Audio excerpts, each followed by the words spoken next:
네,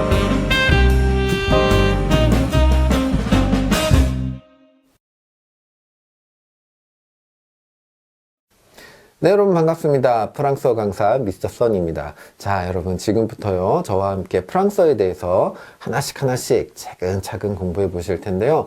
자, 본격적으로 강의에 들어가기 전에 제가 여러분께 딱 한 가지 당부드리고 싶은 말씀이 있습니다. 자, 프랑스어를 배운다, 다시 말해서 어학을 공부한다는 것은요, 자, 어떤 것일까요? 이것은요, 먼저 문법을 이해하고요, 그것을 입으로 계속 반복하는 이 두 가지의 계속된 반복입니다. 자, 이것을 계속 반복하다 보면 프랑스어가 정복된다. 이건 너무 당연한 얘기죠. 자, 여러분 지금 이 이야기를 들으시는 여러분들도 다 여기까지는 동감하실 거라고 생각합니다. 지금 제가 드리고 싶었던 말씀은 뭐냐면요, 이 문법의 이해와 입으로 연습하는 것, 이 두 가지의 비율에 대해서입니다. 비율. 많은 분들이요, 어학 공부가 문법의 이해가 반이고요, 나머지 입으로 따라하기가 나머지 반이다, 이렇게 1대1로 생각하시는 경우가 많습니다. 제가 참 안타깝게 생각하는 부분인데요, 사실 하나의 언어를 정복하고 나면요, 그 비밀을 깨닫게 됩니다. 여러분, 문법을 이해하는 것은요, 비중으로 치면 1이고요, 그리고 이것을 연습해서 자연스럽게 말할 수 있게 내 걸로 만드는 것, 생각하지 않아도 입으로 술술 나오게 만드는 이 연습의 과정이 9에 해당합니다. 무려 1대 9의 비율로 연습의 비중이 훨씬 높다는 거죠. 자, 물론 이해를 하지 않고 연습을 한다는 것은 말이 안 되죠. 왜냐하면 그 연습이 다 헛되기 때문입니다. 연습을 아무리 해도 그것이 내 것이 되기 힘들겠죠. 그래서 이 1에 해당하는 문법 역시 굉장히 중요한 요소 중에 하나겠죠. 문제는 이 문법의 영역에 지나치게 치중하다 보면 우리가 몸도 마음도 힘들어지고요, 그리고 이 9의 영역에 집중할 수 없게 됩니다. 그런데 마음 아프게 너무 많은 교재들이, 그리고 강의들이 문법을 굉장히 깊숙하게 다룹니다. 연습할 기회보다는 그것을 이해시키는 것이 마치 어학의 상당 부분인 양 우리가 설명을 하게 되는 모습을 우리가 볼 수 있는데요. 이거 옳지 않습니다. 자, 여러분 생각해 보세요.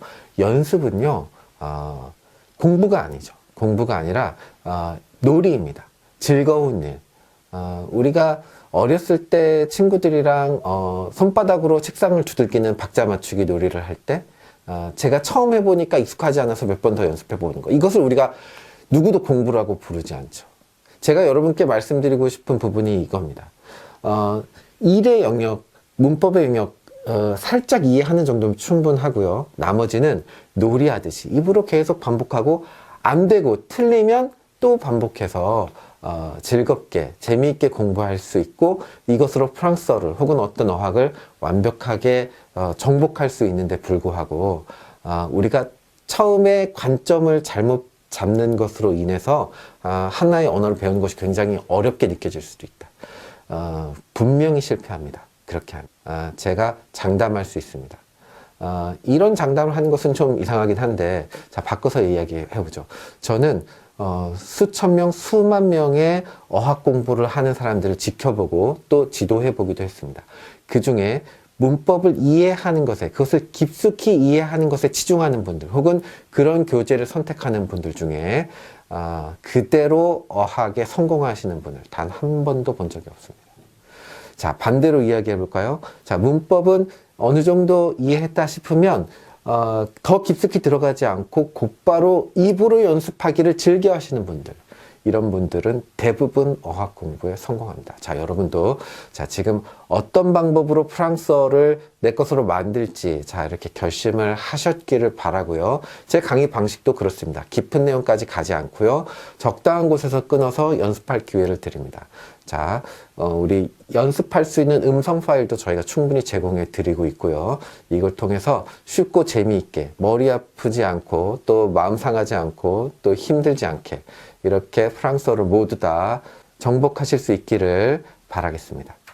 네, 첫 번째로 배울 내용은요, 프랑스어는 영어와 똑같다는 이야기입니다. 자, 이렇게 말씀드리면요. 많은 분들이, 나 영어도 배운 지 오래돼서 기억도 안 나고, 뭐 이렇게 말씀하시는 분들도 있고, 또 어떤 분들은, 나 영어 좀 할 줄 아는데 프랑스어도 쉽겠네? 이렇게 얘기하시는 분들도 있을 텐데요. 사실 우리가 지금부터 상대할 영어는요, 그렇게 어려운 영어가 아닙니다. 그냥 I am, you are 정도의 수준의 영어고요. 이 정도 문장만 가지고도요, 수천 개, 수만 개 프랑스어 문장들을 만들어낼 수 있습니다. 한번 보시죠. 자, 첫 번째 문장, I am sure. 이거 영어잖아. 그렇죠. 영어입니다. 자, 어떻게 생겼습니까? 나는 키가 작다. 이런 의미죠. 프랑스어 똑같습니다. 한번 보시죠. 자, 프랑스어는 je suis petit라고 하는데요. je, I에 해당하고요. suis, M에 해당하고요. petit는 short에 해당하죠. 자, 그래서 나는 키가 작다. 자, 이렇게 같은 구조를 갖고 있다. 생각하시면 되겠습니다. 그래서 제가 지금부터 영어와 프랑스어를 한꺼번에 한번 정리해 볼게요. 자, 첫 번째 토막에 오는 내용은요. 누구에 대한 얘기인지 주인공이 오고요. 마지막 토막에 오는 내용은요. 어떤 이야기를 할 건지 그 설명이 오고 있습니다. 한가운데는 뭐가 오나요? 한가운데는 am이나 suis. 자, am을 우리가 비동사라고 부르고요. sui를 우리가 être 동사라고 부르는데요. 똑같은 말입니다. 똑같은 말인데, 자, 그게 중요한 게 아니라 이걸 제가 한번 수학적인 표로 만들어 볼게요. A는 똑같다. B와 똑같다. 자, 이런 내용입니다. 영어나 프랑스어나 이렇게 똑같습니다.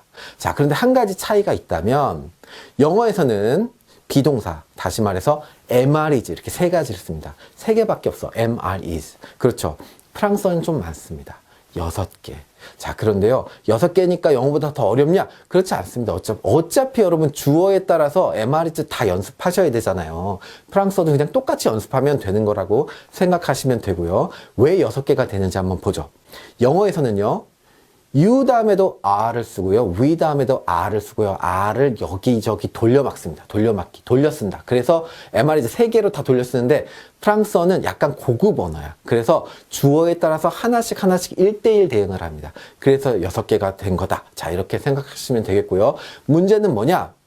I am, you are, he is, she is 연습하듯이 프랑스어도 똑같이 연습하시면 되겠습니다. 자, 지금 자기라고 이렇게 손가락으로 가리키고 있죠. 주스입니다. 주스. 자, 두 번째는요. 너 이렇게 손가락으로 상대를 가리키면서 너라고 할 때 너는 하면 듀에입니다. 듀에. 부제뜨라는 표현도 있어요. 부제뜨. 자, 부제뜨는 뭐냐면 너가 아니라 당신은 이렇게 이야기하는 존칭입니다. 듀에 부제뜨 똑같은 당신은 이라는 말인데요. 듀에는 반말, 부제뜨는 존댓말. 자, 그런데요, 우리 복잡하게 둘 다 하지 말고요. 일단 듀에만 하겠습니다. 듀에. 부제뜨는 있구나 정도만 생각하시고 넘어가면 됩니다. 자, 세 번째. 쟤는 하고 있죠. 쟤는 뭐라고 하냐면 일레라고 합니다. 일레. 자, 그런데 그녀는 일 때는 엘레가 됩니다. 엘레. 일레, 엘레. 이렇게 두 가지 기억하시면 되겠어요. 자, 지금 네 가지 배웠죠. 주스이, 띠에, 일레, 엘레. 다시 한번요. 주스이, 띠에, 일레, 엘레. 자, 이렇게 네 가지를 계속 입으로 반복하세요. 100번 하십시오. 100번. 자, 이렇게 해야 프랑스어가 쉬워집니다. 자, 이번에는 복수 가볼까요? 우리는 뭐라고 하나요? 우리는 nous sommes, nous sommes. 영어로 하면 we are. are 대신에 somme를 쓰는 거죠. nous sommes. 이렇게 하시면 되고요.